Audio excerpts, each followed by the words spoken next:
Eto, yung pagkakahuli kay Jinggoy. O, ito ha, pakinggan natin. Oh.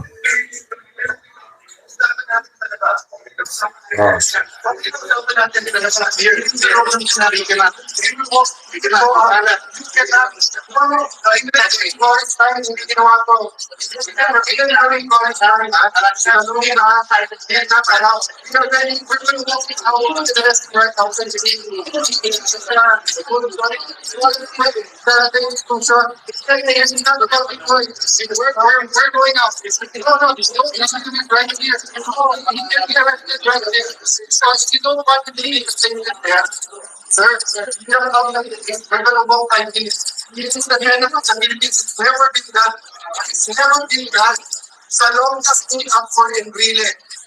Because ang kalaban ni Cory, ang kaso rebellion. Anong ginawa? They walk out. There's an action to walk out. But let's walk. Sir,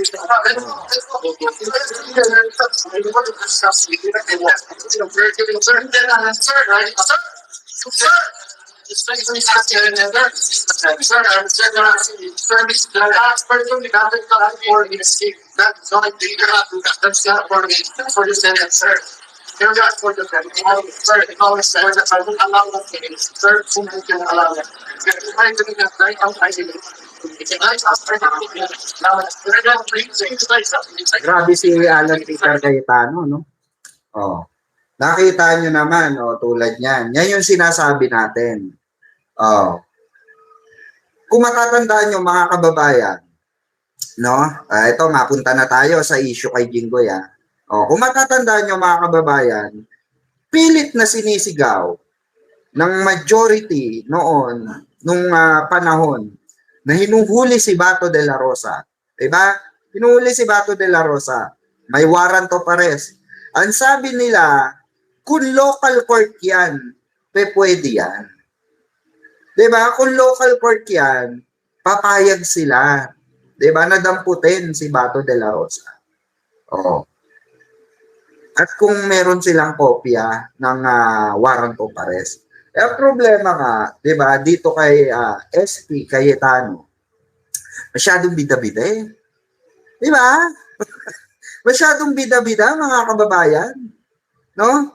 O, sinigawan pa, narinig nyo, sinigawan. Cool down si, si Secretary John D. Cool down siya rito. Hindi siya nagdadadakdak ng kung ano-ano. Diba? Pero anong ginawa ni, Cayetano? Sinigaw-sigawan niya. Ganun kabastos, diba? Kaya kalaban natin, payag sila pagka local warrant of arrest. Pag international, hindi sila payag. Pero ayan na, local warrant of arrest na yan. Locally dito na yan, kaso dito yan, planter case po yan, mga kababayan. Pag nanakaw, pang-uumit, diba? Pang-iisa sa bansang Pilipinas, sa mga kababayan natin Pilipino. Diba? Pero anong ginagawa nila? Pinagtatanggol pa rin ni Cayetano na you cannot do this, diba? This is Senate of the Philippines. Kupal. Diba? Kupal. Ano naman, bakit si Senator Sani Trillanes? Si Madam Laila de Lima, bakit pumayag sila na magpa-aresto? 'Di ba, mga kababayan? Bakit pumayag silang magpa-aresto? Sa ano nun? 'Di ba? Sa DOJ nun. May warrant of arrest sila sa DOJ. Sumama sila ng kusang loob. Pero bakit ito si Cayetano nag-ano talaga eh. 'Di ba? Nag-huhurumentado, 'di ba? Eto, hindi pa tapos diyan, pakinggan pa natin 'to. Meron pa. Si Senador Jinggoy Estrada, nagkasagutan muna sila ni Interior Secretary John Vic Remulla at Senate President Alan Peter Cayetano. Giiti Cayetano, dapat ay sa labas ng Senado inaresto si Estrada. Mula sa Camp Crame nakatutok live si Maris Subat. Maris. Nagbarilan nga sa Senado eh. Wala ngang ginawa si Cayetano eh, di ba? Oh. Hindi nga niya pinanagot yung tarantadong sergeant at arms nila, di ba? Na unang nagpaputok, first time in the history. Tapos sasabihin mo, di ba? Sasabihin niya na hindi dapat arestuhin sa Senado. Gago din eh, no? Ivan, ikinuwento ni DILG Secretary John Vic Remulla kung paano naihain ang warrant of arrest para kay Senator Jingo Estrada sa loob mismo ng Senado. At sa isang punto ay nagkataasan pa raw sila ng boses ni Senate President Alan Peter Cayetano. Pagkatanggap ng kopya ng warrant of arrest mula sa Sandigan Bayan 5th Division ng 2:45 p.m., isinilbi na ni DILG Secretary John Vic Remulla at ng PNP-CIDG ang arrest warrant at inaresto na si Senador Jingo Estrada sa Senado. Saan po siya na Miranda rights niya, kasama kanyang abogado, naiintindihan niya, tinanong sa kanya kung naiintindihan niya kung anong ang charges laban sa kanya. Sabi niya naiintindihan niya.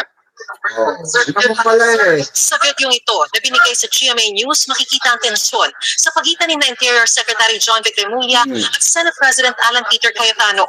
That's not for me. It's for the Senate, sir. That's for the Senate. Only, sir.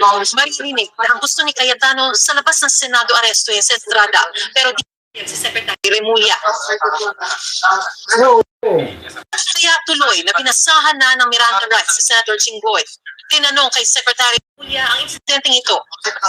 Inamin niya na nagkataasan ng boses. Habang isinisilbi raw ang mandamiento de aresto kay Senator Estrada ay tila pinipigilan ni Senator Cayetano ang pag-aresto. The question was whether diba? Gago.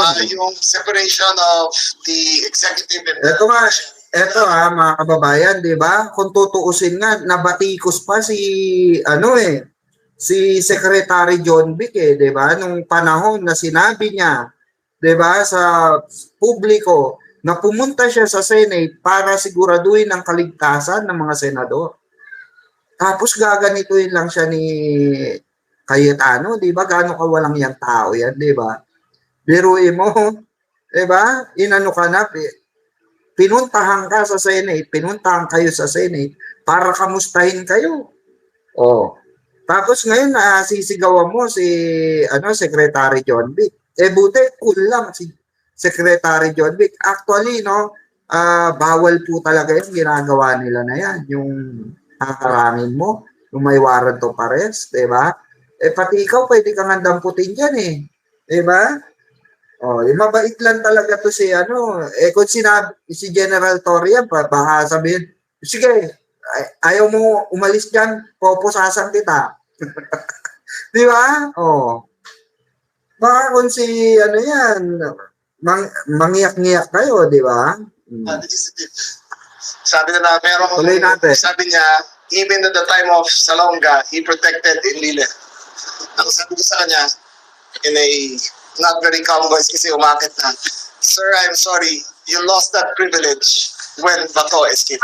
Tama na. There's no more hiding behind the curtains of the Senate. Ipinaliwanag ni Secretary Remulla na walang batas na nagbabawal sa pag-aresto sa isang senador kung may kinakaharap itong kaso maliban kung nasa sesyon ng Senado. Tanging kartesiya lang daw itong ibinibigay ng mga sangay ng pamahalaan. Sa huli, maayos na sumama si Senator Estrada sa mga otoridad at dito dinala sa PNP-CIDG para sumailalim sa booking process. Started with the fingerprint, then he went through the mugshot, then he went through the medical clearance. Sumama si Cayetano sa krame para raw damayan si Estrada. Maayos naman daw pag-uusap, pero ang anak daw ni Estrada ay galit kay Secretary Remulla. There was a slight altercation between me and the daughter. She gave me the dirty finger and cursed at me. I said, "It's okay. I understand your emotional." Bago nito, bandang alas 3 ng hapon, nagtungo rito sa PNP-CIDG ang co-accused na Estrada na si dating DPWH Secretary Manuel Bonoan para isuko ang sarili at sumailalim sa booking procedure. Ayan, sumuko na rin pala si Secretary Bonoan o dating Secretary Bonoan. Ito yung dapat, di ba? Ito yung dapat na total dito ka naman hahatulan. Dito naman yung kaso, di ba? Sumunod na lang kayo na naaayon sa batas, di ba? Si Bato nga di ba?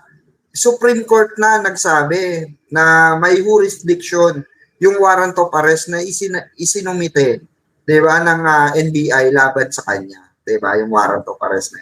So, alam niyo mga kababayan, yung mga ganitong klase ng estilo nitong mga mokong na to, itong mga magnanakaw na to, luma na po yan, nakakahiya sa totoo lang. Magde-dirty finger ka bilang isang anak, bilang isang pamilya, na alalahanin mo muna sana, di ba? Pera ng taong bayan, yung nilalamon mo. Di ba?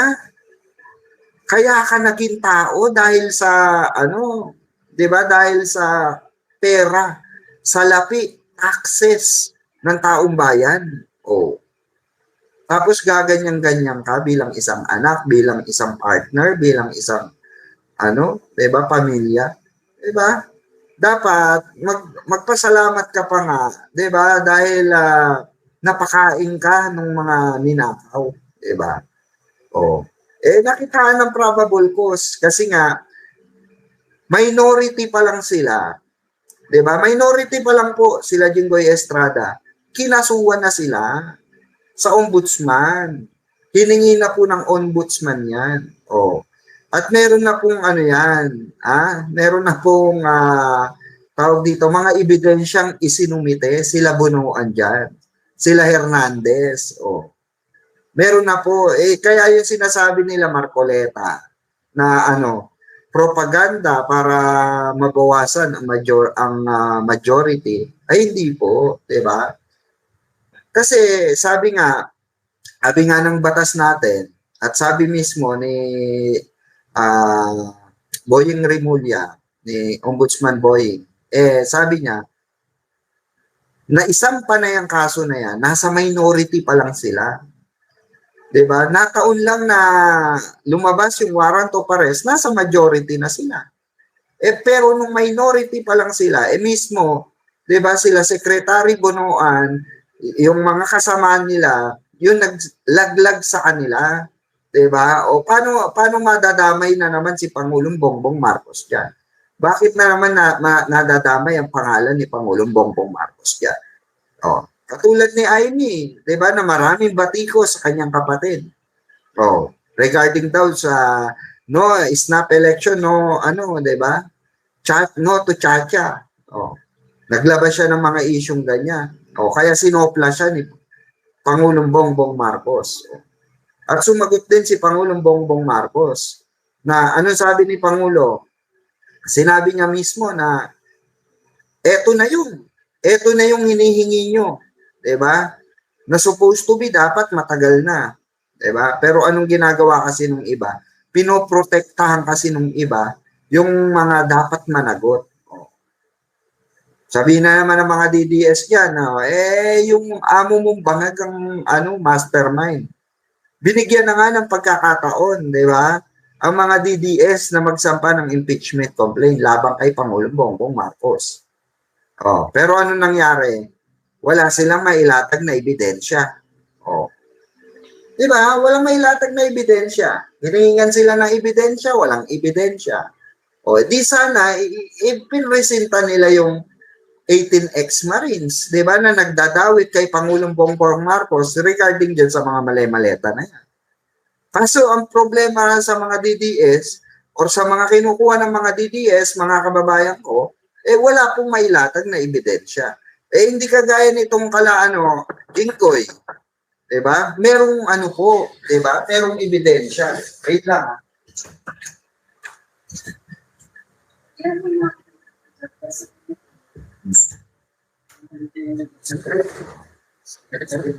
Diba mga kababayan? Tuloy natin. Ito kasi may ebidensya to Pero sa halip na dalhin siya sa Sandigan Bayan gaya ng iba, dito muna siya sa PNP Hospital dinala dahil sa taas daw ng kanyang blood pressure. His hypertension was listed at 192/100. He will be kept there for an undetermined amount of time before he stabilizes, and when the doctor says that he is fit to stand trial, then he will be brought to the Sandigan Bayan. Kasama sa mga inisyuhan ng warrant of arrest, sina Assistant District Engineer Benril Cesar Sanchez Cortuna, District Engineers Manny Bumagat Bulusan, at Arturo Lombres Gonzalez Jr. Sila ang 5 inisyuhan ng warrant of arrest ng Sandigan Bayan 5th Division para sa kasong plunder dahil sa umano'y pagtanggap ng 573 million pesos na halaga ng kickback mula sa mga DPWH projects. O, diba? Walang piyansa ang kasong plunder o pandarambong, di tulad ng kasong graft na inisyuhan naman ang warrant of arrest ng Sandigan Bayan 2nd Division noong Biyernes kung saan nakapagpiyansa ang senador. Ivana, sa Sandigan Bayan na ang desisyon kung saan i-commit ang mga akusado. Pero sa kondisyon o sa lagay ni dating Secretary Bonoan ay Hindi naman na bago yan, mga kababayan ko, di ba?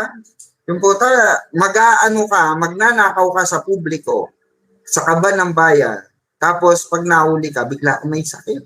Nangyari na kay Gloria Macapagal Arroyo yan. Di ba, mga kababayan? Puta yun na, nagkasakit.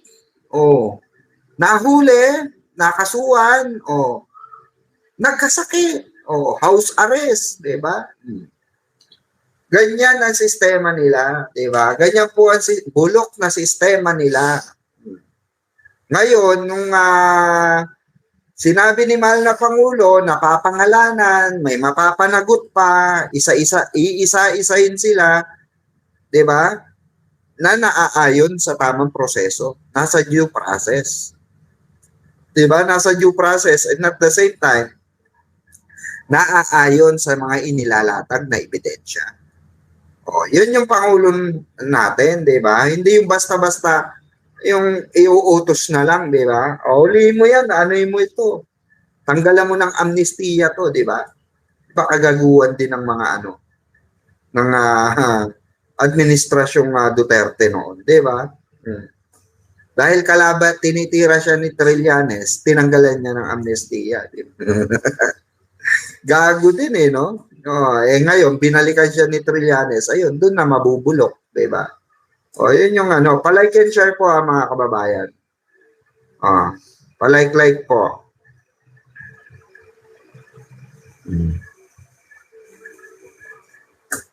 Ayan, sabi ni Ma'am Merlinda, ayan, kabalin namin si Arroyo, pero ayaw na namin sa kanya noon pa. Alam nyo yung di ba? Alam nyo yung katarantaduhan siguro, di ba, Ma'am Merlinda? Lahat sila, puro akusasyon lang. Yun nga ang mahirap. Inaakusahan si Pangulong Bongbong Marcos, pero ano yung lahat na yun? Di ba? Puro chismis. Wala ebidensya di ba? Kaya chismis. Pero kung meron sana silang ebidensya na naiilatag, kahit papaano, di ba mga kababayan? Kahit papaano, baka, di ba, may naniwala sa kanila. Or baka tayo naniwala pa. Kung meron, di ba? Kaso wala Wala naman sila nailatag na ebidensya laban kay Pangulong Bongbong Marcos. Puro akusasyon, puro maleta. Di ba? Binigyan na nga sila ng pagkakataon na magsampa ng impeachment laban kay Pangulo. Wala pa rin. Sa legit lang tayo. Correct. Sa legit lang tayo, di ba? Ayan, legit yan na mayroong ebidensya yung kay Villanueva, kay Jinggoy, kay Bong Revilla. Buti ba nga si Bong Revilla unang sumuko, di ba? Unang sumuko. Mabuti pa yun. Itong mga na ito, itong mga ulupong na ito, wala. Wala silang ebidensya. Ni isa, walang ebidensya, di ba? Lahat ng pinupukol kay Pangulong Bongbong Marcos. Buti nga, ito nakakatawa kasi, mga kababayan. Imagine niyo, panay sila pukol kay Pangulong Bongbong Marcos, di ba? Panay sila pukol kay Pangulong Bongbong Marcos. Na kesyo ganito, kesyo ganyan. Pero ang ating mahal na Pangulo, patuloy sa trabaho na ginagawa niya, di ba? Patuloy sa pagtatrabaho.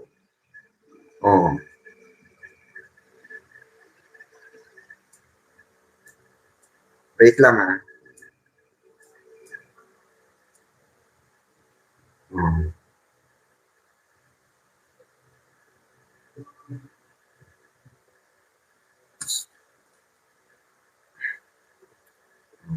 Buti pa to si Pangulong Bongbong Marcos.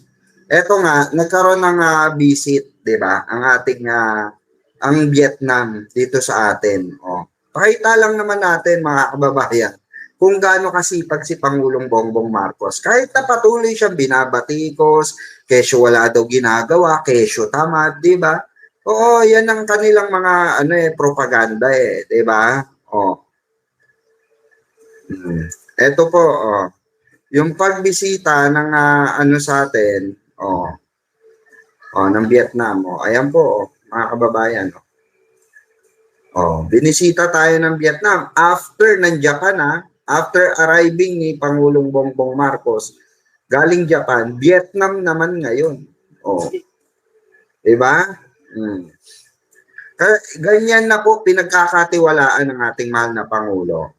Diba?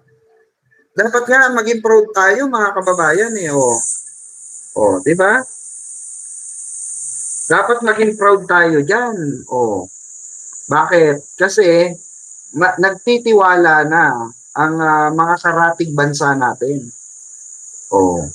Ganun kalaki ang tiwala nila kay Pangulong Bongbong Marcos.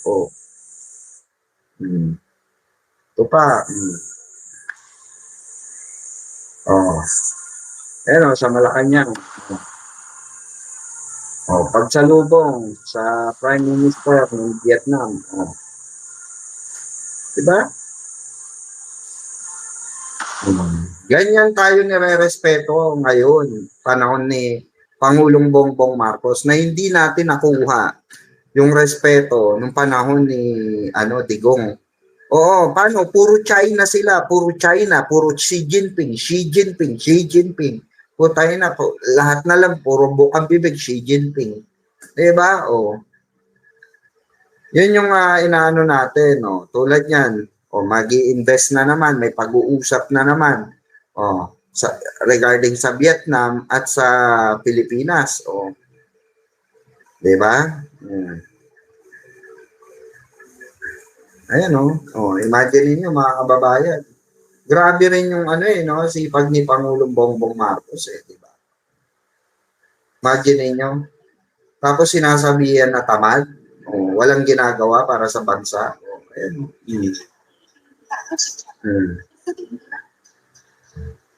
Trabaho ng trabaho, mga kababayan ko. Kita nyo naman, di ba?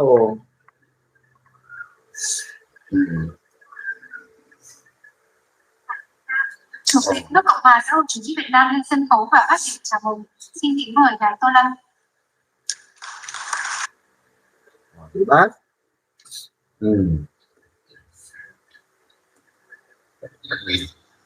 Trung tâm kinh tế tài chính dịch vụ năng động, biểu tượng cho tinh thần hội nhập, sức sống mạnh mẽ. Diba? Yan ba yung tamad at walang ginagawa?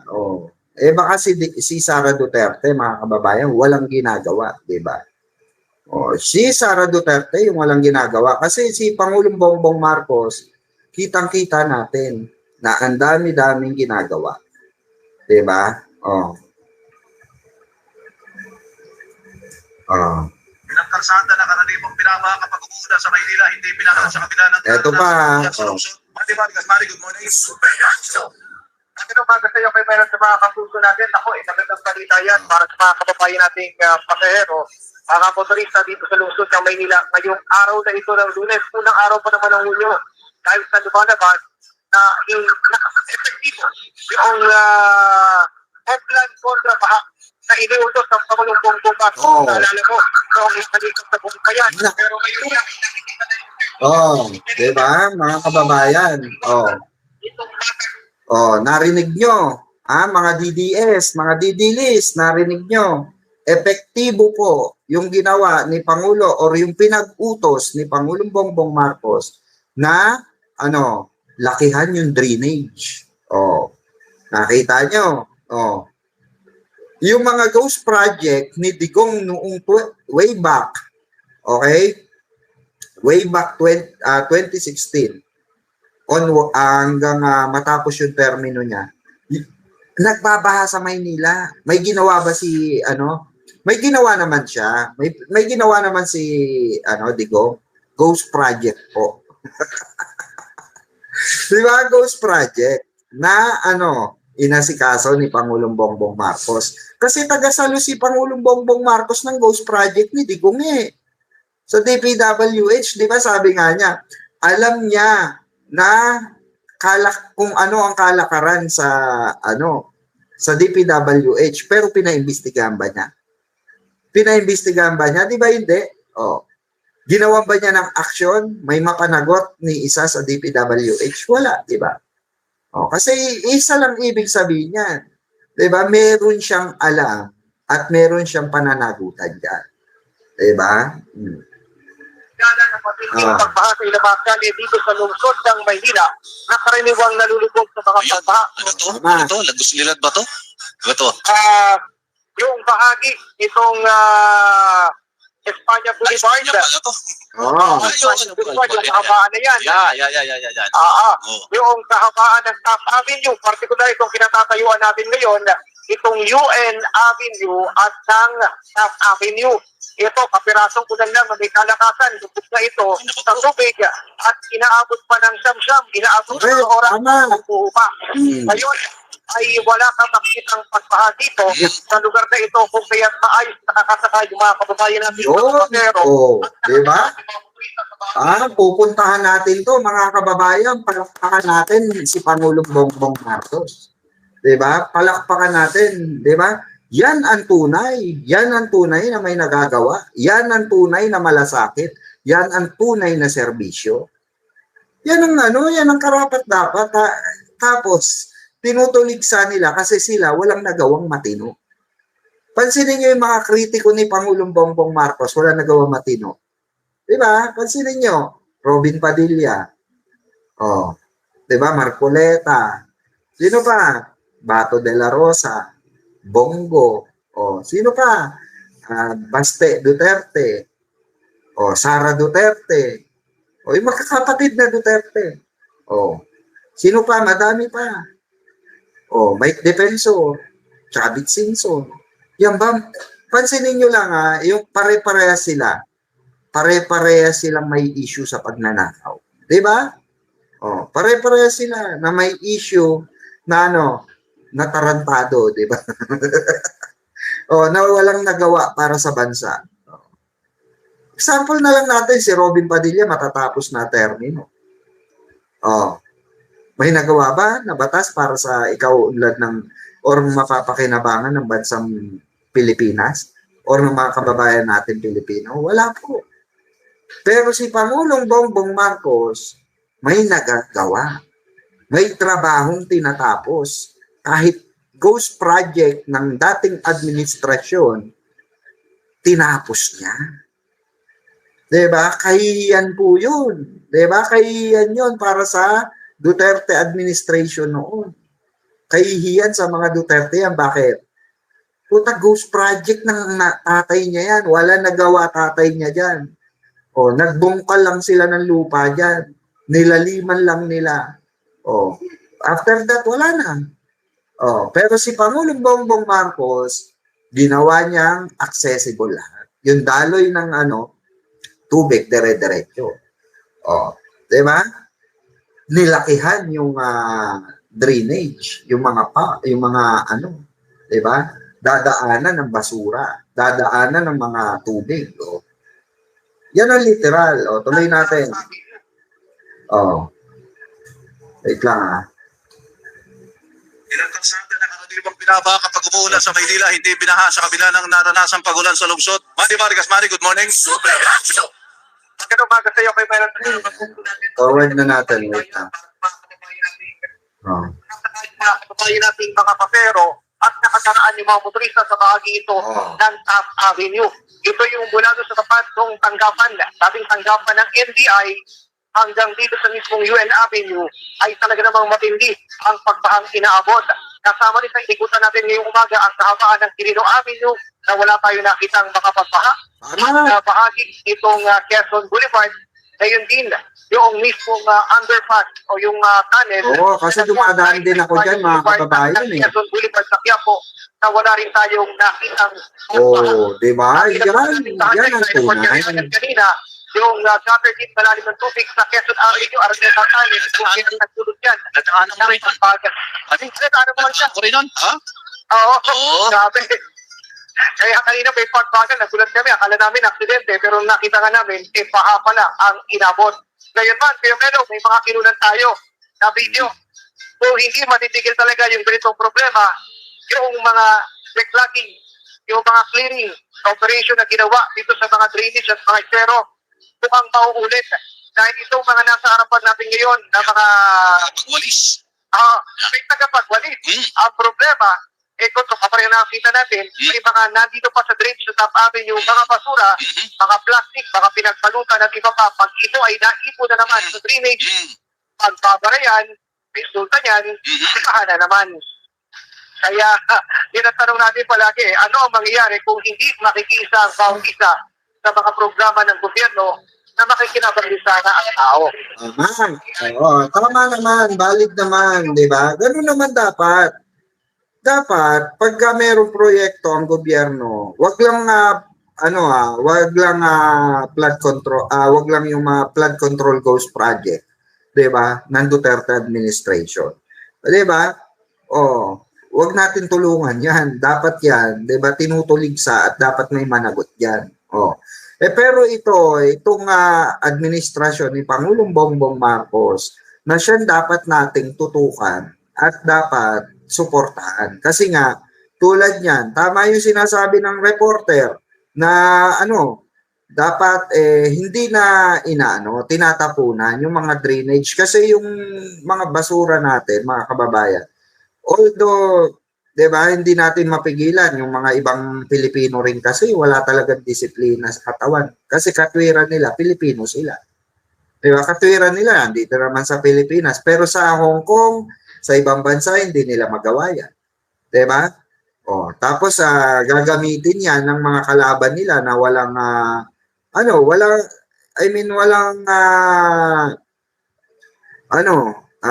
nagawa para sa bansa. Gagamitin nila yan para kay Pangulong Bongbong Marcos. Diba? Tira kay Pangulong Bongbong Marcos. Yan ang mahirap kasi sa mga kababayan. Yan ang mahirap sa mga kritiko ni Pangulong Bongbong Marcos. Wala na nga sila nagawa, 'di ba? Tampalasan pa yung mga atake nila. Kagaya na lang nila Marcoleta, 'di ba? Wala naman nagawa. Wala naman totaling nagawa para sa bansa. Bago nga lang kasi pero, 'di ba? Mas tinuligsa pa si Senator Risa. Samantalang si Senator Risa, mga kababayan, di hamak na mas maraming nagawa kaysa kay kaysa dun sa mga dati, 'di ba? Kagaya ni Robin Padilla, wala pa na ipasang batas hanggang ngayon. 'Di ba, hindi kagaya ni Senator Risa na talagang siya, 'di ba? Nagsumika para sa eto nga etong sa Wanto. Sabi ko talaga mula nung estudyante ako mag-take ng notes. Wait lang Frequent use of index cards. Sabi ko talaga mula nung estudyante ako mag-take ng notes. Pagtatayo sa plenary, magsasalita sa hearing, dapat factual. Dapat may accuracy or precision. Kaya kailangan ko ng notes. Frequent use of index cards during Senate sessions. Gusto mag-ganon ulit. Hello? Hindi pa sila nagte-take ng notes ng estudyante sila. Diba kasi si Marcoleta dyan. Sabi ko talaga mula nung estudyante ako mag-take ng notes. Si Marcoleta kasi, mga kababayan, ininsulto nga si Senator Risa, di ba? Iinsulto mo yung taong maraming nagawa para sa bansa, para sa mga mamamayang Pilipino, especially sa mga kabataan. Pangalawa, sa mga senior citizen. Pangatlo, sa pagdating sa medical, usaping medical, benepisyo mo sa medical. At marami pang iba, At yung sinusulong niya na naman na panibago na anti-dynasty. O, 'di ba? Yan yung mga kababayan, yan yung tinutuligsa ni Senator Marcoleta na wala pang nagawa para sa bayan. Wala pa nagawa para sa atin, ang mga Pilipino. Kung hindi propaganda, drama sa Senado. Pansinin nyo yung mga Duterte Black. Magmula kay Amy Duterte. Magmula kay Amy Duterte hanggang pababa. Diba? Pansinin nyo lang. Instead na may matapos silang trabaho sa Senado, anong ginagawa ngayon? Anong ginagawa ngayon? Magmula nung naupo sila, anong ginagawa? Drama. Drama rito, drama doon, drama dito. Nakakasawa kaya nga Kengkoy. Pinakang Kengkoy na Senado sa kasaysayan. Nakakaya yun mga kababayan. Bakit naging Kengkoy bigla ang Senado? Kasi nga merong mga tampalasan na nakapasok. Di ba?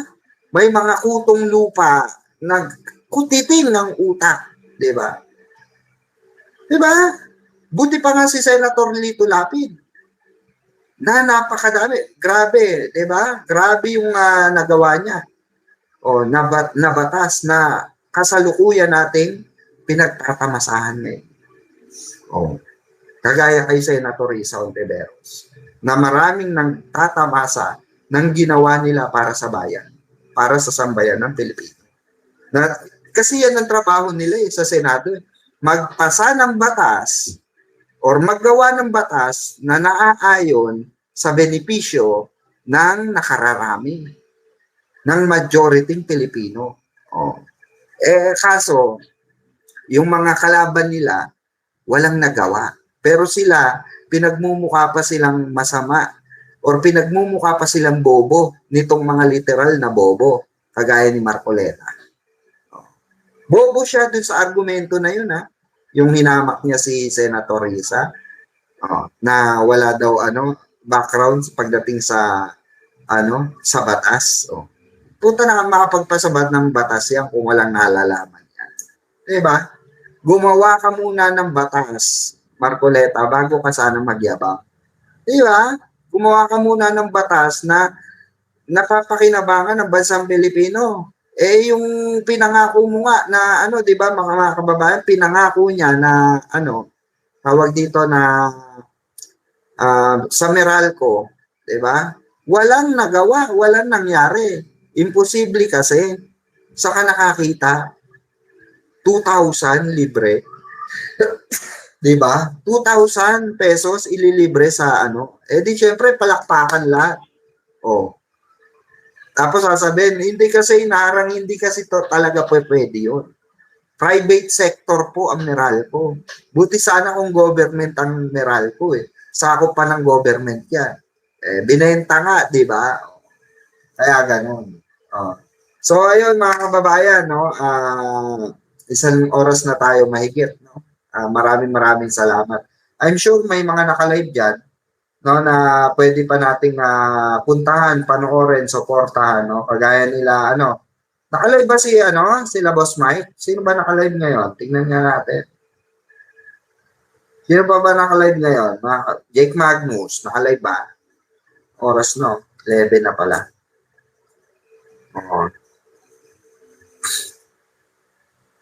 May nakalive ba? Kung sino man po ang nakalive, puntahan na lang mga kababayan. Puntahan po natin at suportahan po natin ang mga kapwa natin loyalista, as itong kaso, bago tayo magtapos, ito sanang kaso ni Peng at ni Boss Mike, sana hindi na masundan, diba? Pero sad to say, mga kababayan, marami talagang magkakaso kay Peng. Kawawa siya rito kasi dapat kasi hindi na siya nagsalita, imbis na kaawaan siya sana. Wala matigas ang ulo, wala tayong magagawa sa part na yan, di ba? Tayo, hanggang panood lang tayo, hanggang bigay lang tayo ng reaksyon, hanggang bigay lang tayo ng opinion, di ba? Pero mali kasi yung ginawa ni Peng sa totoo lang. Dapat talaga tapos na yung kaso, instead na magmakaawa na lang siya, ako sa totoo lang, kung ako sa part ni Peng, pupuntahan ko si Boss Mike. Maglulumuhod ako. Oo, promise, maglulumuhod ako. Kung mahal mo talaga mga anak mo, maglulumuhod ka at pwede kung para lang sa katotohanan, or videohan ka. Ako papayag ako nun, mga kababayan. Kesa makulong ako. 'Di ba? Na alam ko may mga anak akong umaasa sa akin. Gagawin at gagawin ko 'yon. Kasi bakit? Katarantaduhan ko rin naman 'yan. Kawalangyaan ko yung ginawa ko 'di ba? So, kahit na basta para sa anak ko, gagawin ko. Oh. Siguro mas pa 'yon, no? Mas okay pa 'yon. Huwag ka nang magpaka-pride, 'di ba? Oh, yan na lang mensahe namin siguro sa iyo, Mami Pen, no? Na kung kaya mo pang gawan ng paraan, 'di ba? Mapag-usapan nyo pa o ano pa yung mo, 'di ba? Magagawa mo para sa sa mga anak mo. Gawin mo na, 'di ba? Kasi nandiyan convicted ka na, nakatulan ka na. Oh, may tatak ka na. Kumbaga sa 'di ba? Pelikula, 'di ba? May pelikula na tinatawag tatak kriminal, 'di ba? Kasi once na convicted ka, criminal ka na nun. Automatic tatak criminal ka na, 'di ba? So, total na andun ka naman na sa senaryo na 'yon. Wala nang mawawala sa iyo kung magpapakababa ka. 'Di ba?